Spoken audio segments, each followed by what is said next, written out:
Phil Harris and Josh Phegan come together in an incredible fortnightly podcast, Dream Big, Move Fast. A progressive, contemporary conversation on what it takes to be a dynamic thinker, leader, and role model. Backed with over 2 decades of friendship, trials and tribulations that teach from real-world experience and what it takes to dream big, move fast. Personal relationships are the fertile soil for which all advancement, all success, all achievement in real life grows. Ben Stein. Phil, what are your thoughts about this as a quote to kick off today's session? Yeah, how true it is, right? Life literally is about our relationships with others. That's where fulfillment is.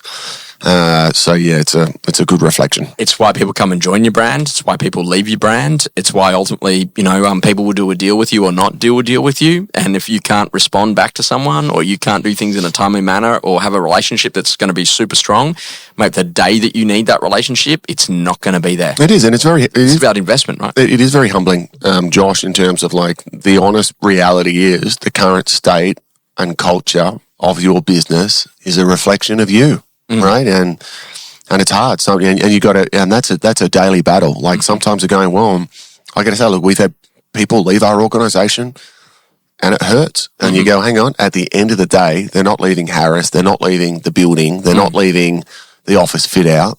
They're leaving me as the leader, and I got to take responsibility for that. Mm-hmm. So today we're going to talk about digital domination. And I kind of love this as a topic because there's an old school saying that marketing is the battle of perceptions. And if you can win in marketing, you'll win the battle of perception. What are your thoughts about that as a broad statement that marketing is the battle of perceptions? I think it absolutely is the battle of perceptions. I think it's a very trending topic for where the industry is at right now. Sure. So let's think about it, right? So a lot of people would have a relationship with Woolworths, and I didn't. I was in our local area where I grew up. Coles was the supermarket to go to because it was bigger and it was brighter. And like we just had developed a brand affiliation with Coles. It wasn't through anything else, but it was just closer to home and better parking, and Mum liked going there. Now the interesting thing, I never really had a brand association with them at all, with Woolworths. And then you might have seen that there was a startup that was done in Sydney, and it was a place called Milk Run. And Milk Run spent $20 million on building this digital brand. Yes. And what the whole idea was that you would order and it would be delivered to your house in 8 or 9 minutes. And it was like insane, this concept that you could do that. You could order some milk and have it delivered.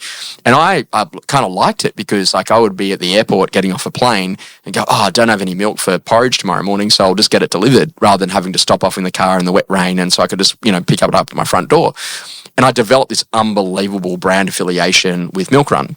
Anyway, Milk Run goes broke, and literally a couple of weeks later, Woolworths buys it, but they don't rebrand it. So what they do is they keep it as Milk Run, and they have this unbelievable, arcade game. And it's like end of game, would you like to play again?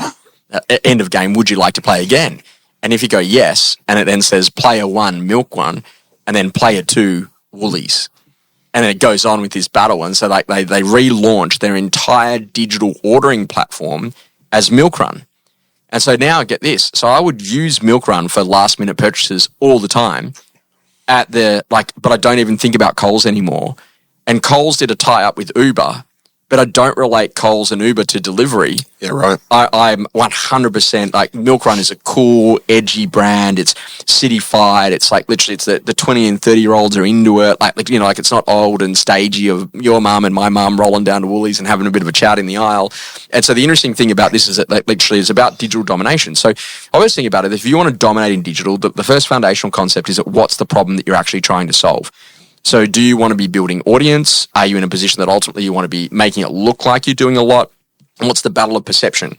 So, Harris, for example, you guys might do a couple thousand transactions a year, but I bet you that there's like 100 or 200 or 300 of them that are beautiful, luxe, architecturally significant, sunshine.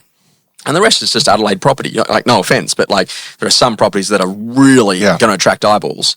So if the brand wants to be positioned to do high end, the extra effort that you go to on the video content, the photography content, the placement of that, which we used to do in newspapers and magazines, now needs to be done in the digital form. So, and we're now, and this is the interesting stuff, the latest research on this is the average Australian is spending 6 to 8 hours a day on a mobile device. And now Australians are struggling to walk from one room to the next room in their house without watching a video whilst they do it. And the average person, whilst watching Netflix or a movie, will also watch up to 20 other movies whilst they're watching the core movie because they're scrolling through Instagram, TikTok, and all of the above. And if you have a look at the video platforms, LinkedIn, right, you would not have thought this, massive video platform. YouTube, Shorts, massive video platform. You then go and have a look at Instagram, TikTok, like it's all gone video. And get this, if you go to a Google search now and you type in Josh Phegan as an example, and it will come in underneath it and it will say web, images, video, short video. And so short video of 8 to 12 seconds is killing it because the attention span of the consumer has reduced to just flick and tick. And so this is that whole conversation about like getting really clear that like if you start to think about that, what does your brain think of straight away? You need more short form content. Yeah, definitely. And like 8 to 12 seconds at a time. A whole lot more digital content to be in that space. It's an interesting one though, Josh, I'd like to get your take on. It definitely feels like the industry, I see a lot of people investing heavily time, effort, money, resources in the perception of being good, and it's stolen away resources, time, energy, effort from the reality of becoming good. So is that a fair assessment? Don't disagree. Because I see some people with some incredible social media profiles. Yeah. But when I actually do the back end search of what the actual volume of transaction is, it's a very, very moderate operator. So if you think about it, this is the perception. So where's that fine line? Okay, so marketing's about David versus Goliath. Yeah. And so when you think about David versus Goliath, there are some brands that very much position themselves as David and other people are Goliath. And so like literally there are brands that say, hey, we monitor the rest of the industry so that you don't have to. Yes. We monitor the whole market so that you don't have to. So they're doing jobs for the customer, but we're not like other real estate agents. And it's fine to call yourself different. There was actually a platform called Different. It wasn't that successful, but the basic foundational conversation is that literally you have to be different in the eyes of the consumer. So when you think about it from a digital point of view, what you're trying to now say, okay, great, can you actually get unbelievable levels of saturation? Now, this is interesting. I've got brands that I could show you. They've got a lot of smoke for not much fire. Yes. And at Harris, respectfully, you got a lot of fire. Not much smoke. But not much smoke. Now, that might be because of the way you fan the fire or whatever the story is. But the interesting conversation is, how do I help you to continue to build that brand domination for what you're capable of doing and still be loved? Right? Yeah, and that was our conversation at dinner last night, wasn't it? Saying that that's probably a little bit of a lazy asset or an Achilles heel with Harris that we haven't put enough energy, effort into getting the digital right. So today it's a fascinating conversation for me. So let's talk about foundations. Can you own a soundbite? So what some brands have done really, really well is that they've created an image, a sound, a piece of language that if said, you instantly know that particular brand. So a really good example of this, Gavin Rubinstein has done an amazing job at this at TRG with Welcome Home. So in each of his videos, in any of the TRG people, and this is an observation, I'm not sure it's a strategy, I'll ask Gavin next time I see him, but literally what I can tell you is that literally if you're looking for a beautiful quintessential home in Bellevue Hill, Welcome Home. Yeah. And you know instantly that it's that brand. Now, there are some phenomenal real estate agents that have got a persona and literally that they say their name a certain way, they use a certain tone of voice, they use a certain type of thing. And when you see them in person, they're not actually like that, but they built this brand that's highly memorable for all of those reasons. Now, that's kind of interesting. So, first of all, does your brand have a soundbite that everyone in your brand is taught to say in a particular way in the opening seconds that literally allows instant brand recognition for what it is that you actually do? Second conversation of that, do you have a content plan? So what is the thing that literally Harris spends more money on than anyone else? And it's the production of content for property. Think about the millions of photos and videos and copywriting that you actually get done. But how do we actually now take that and make it more scalable? So we're just going to go to your videographer and say, hey, look, we've got a theory. We think that literally every 1 minute video for a property is now also going to come with 4 8 to 12 second reels. And we're going to have a layout over the top of that, which is launching soon, open this weekend, auction this Saturday, now sold. And get this, we're not going to post the now sold at 12:01 on Saturday after the auction. We're going to post the now sold at 4 p.m. on Sunday for ultimate scroll time. And so understanding about placement of media, because we're all like, we just want to look successful. Yeah, but placement of media, tone it down is the skill set to maximize audience around that. And so now when you think about content types, we've got property content. That's pretty easy. Now, the stylization of property content isn't there. So when we do an agent walkthrough, And so, like, literally, if I say, okay, great, alrighty, legends, there's a particular person in Sydney, that's how he does the opening of his dialogue. And he's going to walk you through the house. It's a complete model from Ryan Seahant, from his conversation in New York. So that's the agent walkthrough. There's also no agent in the property video at all. That's also a style. There's also having an external paid presenter who presents on behalf of your brand. There's also the model where you've actually got proper people in that, where you've got the little kids running out to the back and you've got the parents there in the kitchen and you've got people in artistry as a part of that conversation. So that's on property style. Then there's agents. So how do we do the introduction of an agent when they come to work at your particular brand?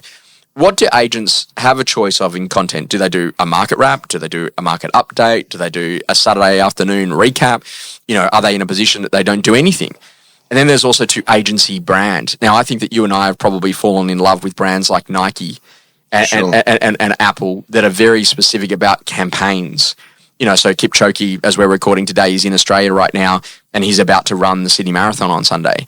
And I saw a beautiful piece of film of him running around Sydney yesterday. I was like, oh man, I wish I had done that, because he's doing my run faster, but he's doing my run today. Yeah. And so like you build into this whole conversation around that they buy into athletes and around the conversations around it. And if you think about it, they do this incredible brand marketing pieces that are not shouty, but they're in a position that they can lay it out. So once you've got all of this content, then what actually happens?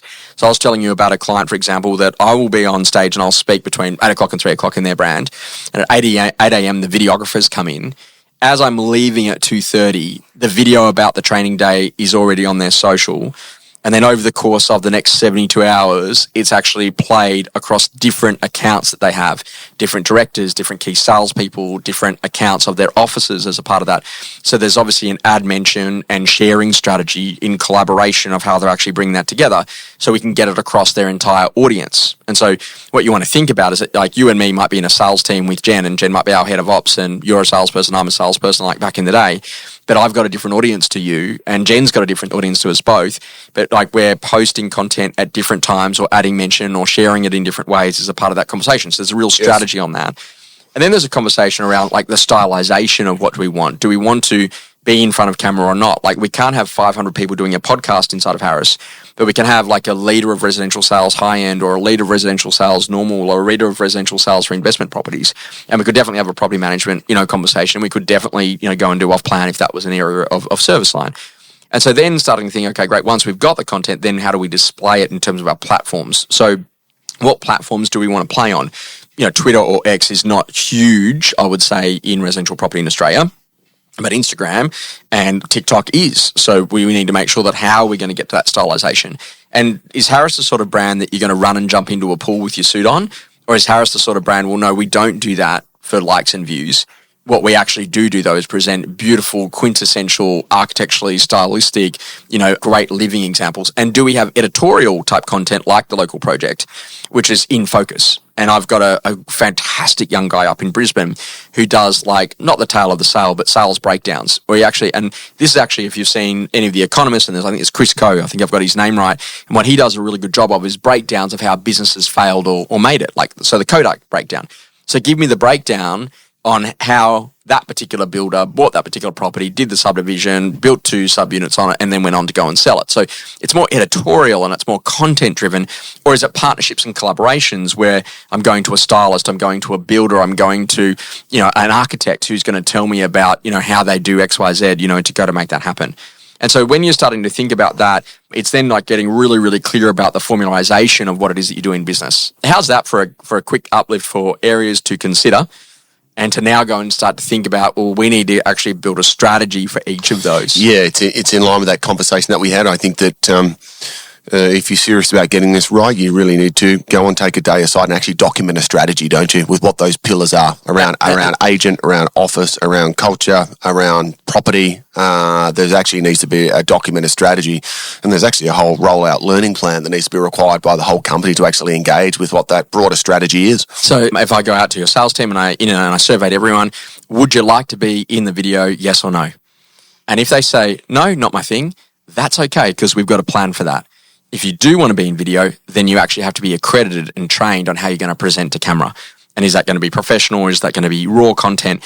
And starting to move inside of this space. And you know what? It's not actually hard. You just need to be really consistent about behavior, and you got to be prepared to try a few things, and you need to meet on it and have a conversation around it.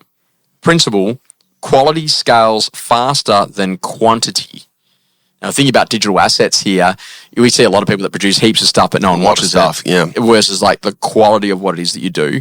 Is this an important foundational piece? Because you see those beautiful videos that are like kind of like Drive to Survive type interviews that are black and white, that have got this whole conversation. Like we all saw the Johnny Ive release, recently with, Sam Altman and ChatGPT and that whole conversation. It was beautiful films. I've watched that like several times and fallen in love with what they've done in terms of the brand. Is that more important than like, here's my Saturday wrap or my daily update, in the back of a Tesla, live streamed? Well, I think we have transitioned now from, largely kind of social media has been it still has been relatively an early thing for adapting that to residential property. And I think definitely the initial strategy was just roll out at all cost, where some of that kind of like Gary Vee coaching approach, which was don't worry about the content, just like, are you posting 27 times a day? Like that was kind of that was the methodology behind it. Yeah, volume. But now the trend has definitely shifted to like a super high quality, specifically targeted approach as opposed to mass volume. Yeah, and I think that like literally you get known for what you produce and get really clear about what your brand stands for so you don't get caught out. And so, for example, we're not an activist brand. You won't see us in the streets. It's not our thing, right? Patagonia definitely is. Yep. Now, it's not that we're not advocates. We're just not going to do it in the street. We'll do it privately in the boardrooms, if that makes sense, sure. About our presentation. So you've got to know where your brand sits and really make some proper decisions around what you want to do. Feeling good and ready for more? Thanks for joining us On Dream Big, Move Fast.